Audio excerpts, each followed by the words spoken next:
నమస్కారాలు.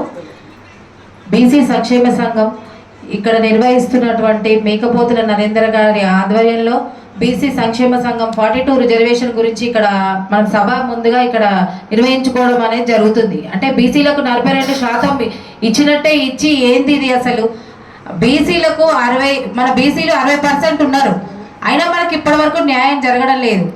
9వ షెడ్యూల్లో పెట్టాలని ఇక్కడ ప్రత్యేకించి మనం ఇక్కడ మీటింగ్ పెట్టుకోవడానికి కారణం 42 రిజర్వేషన్ గురించి. మన ఎక్కడ చూడు మన అణచివేతనే తప్ప బీసీలకు న్యాయం జరగడం లేదు. ఎక్కడ చూడు వెల్మాలు ఇప్పుడు చెప్పొద్దో తెలియదు కానీ ఓసీలకు వెల్మాలకు ఇచ్చిన ప్రియారిటీ ఎందుకు బీసీలకు ఇవ్వడం లేదు? మనం చాలా అంటే 60% ఉన్నప్పుడు మనకు 42 రిజర్వేషన్ కల్పించడానికి ఎందుకు వెనక్కి పోతుంది అన్నది అర్థం కావడం లేదు. రాజ్యాంగంలో రాసింది ఇప్పుడు అమలు చేస్తున్న రాష్ట్రాల్లో అన్నది అర్థం కాకుండా పోతుంది. మహిళలకు పెద్దపీట వేస్తున్నాం అంటూనే అణచివేయడం జరుగుతుంది.